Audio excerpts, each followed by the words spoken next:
What's going on, everyone? This is Eric with SweetSpotDFS, and these are my PrizePicks PGA plays for round 1 at the 2022 Travelers Championship. I'll also provide my strategies for rounds 2, 3, and 4. You probably already know them if you've been here before, but I'll still repeat them just in case you are new. Now, first of all, I have a couple giveaways that I'm running. The first one being a subscriber giveaway. I'm giving $30 away to anyone who subscribed and who comments on any of my videos this week. So I put out a preview video on Monday for DraftKings for DFS, a strategy video on Tuesday, and now this PrizePicks video here on Wednesday. If you comment in each of those videos, you're going to get 3 entries to this giveaway as long as you are subscribed to the channel. And if you want a 4th one, retweet any of my videos on Twitter and you'll get a 4th additional one. Again, I'm giving away $30 and this will be during the John Deere Classic preview video. So this upcoming Monday, I will give away $30, and if you want in on it, again, follow the rules. Now, the second giveaway that I'm doing is a PrizePicks giveaway, fitting for the PrizePicks video. If you're not signed up on PrizePicks yet, and you're in a state that allows it, I have a link in the description below that'll get you straight to the sign up page. And if you do sign up using the promo code SweetSpot, by the way, that link will already auto-populate that. If you sign up with that promo code and put at least $20 in your account, I'm going to give you $20 back. So you get to play this for free. Plus, PrizePicks will match your deposit up to $100, meaning that 20 turns into 40.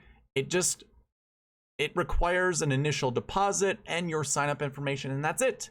I will reward you for using that promo code.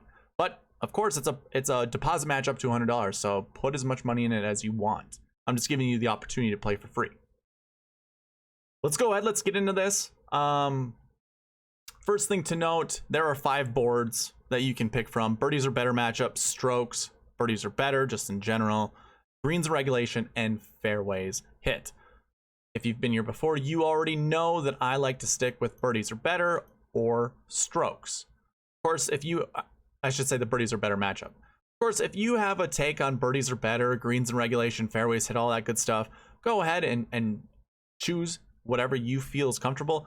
I don't have stats for these. Like, I couldn't give you like a breakdown as to the likelihood of these players hitting their fairways or not. So it would just all be speculation. I'm not going to waste your guys' time.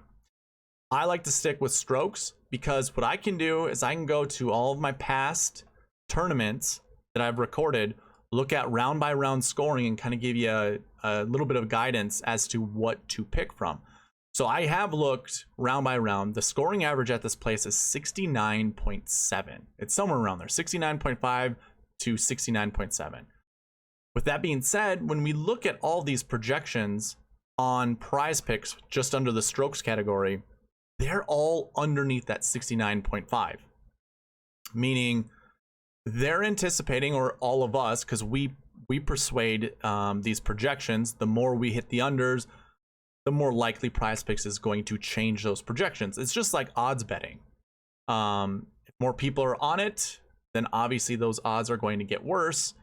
And likewise, or the converse would happen if, no one was on a pick or no one was on one of these projections.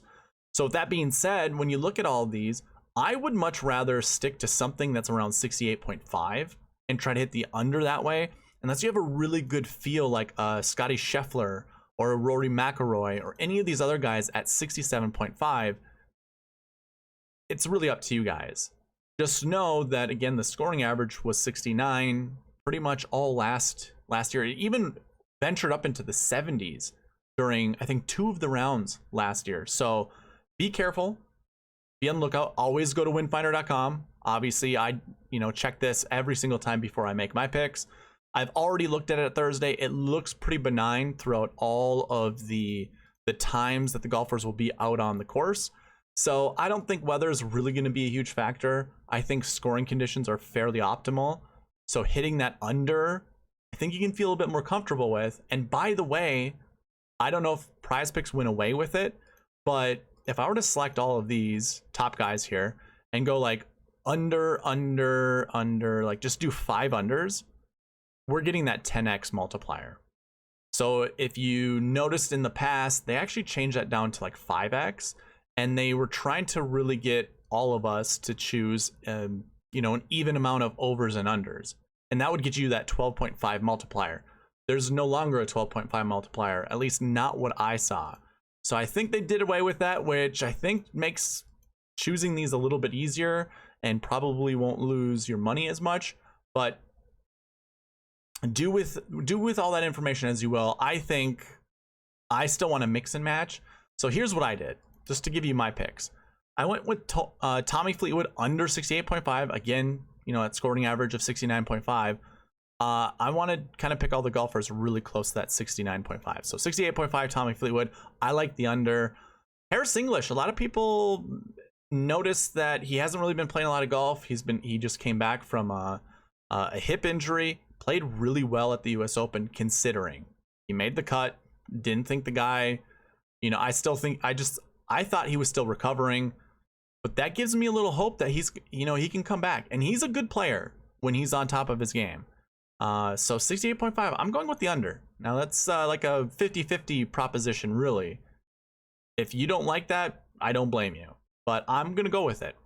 Rory McIlroy, we're going over 67.5. I think fatigue from the US Open and winning. Okay, so he won the RBC Canadian Open 2 weeks ago. Last week, he was in contention to win the US Open for most of that tournament. Sunday, he kind of wilted away, but still got a top 5. That's still going to put a lot of stress on him, a lot of mental energy taxed from him. And he even said it in his presser on like Tuesday or Wednesday, whenever that was. So I'm going to try to use that to my advantage. He has an early morning tee time. I don't think that helps him at all whatsoever.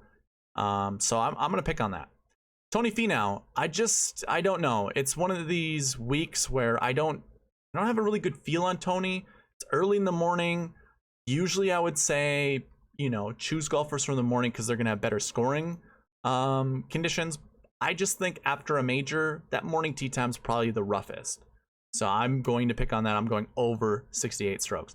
And then Seamus Power, my buddy Josh Bennett, Jish Swish at Twitter, his number one player to score well at this golf course is Seamus Power. If Seamus hits to the yardages he normally would at this golf course, it's being projected he'd shoot 3 under. So 68.5 is a par 70 golf course. By the way, I forgot to mention that. 68.5 I think is pretty easy to get to. And I do like that afternoon tee time. Gets to practice a little bit, sleep in, whatever he needs to do, be ready to go. And if he sees low scores, that might just give him enough motivation to shoot lower.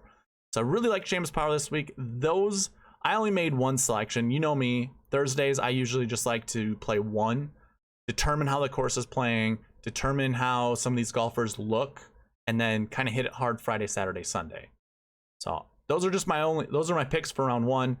Strategy, I kind of already told you, go to winfinder.com. Easy as that. I'll scroll out so you can find the golf course. My mouse, the hand is right where that golf course is. So if I keep going out, find Hartford, and it's going to be kind of a little bit in the southern area, kind of right where the sea landing is. You'll see the TPC River Highlands golf course. So you'll want to go there, check the wind every single day before you make your selections.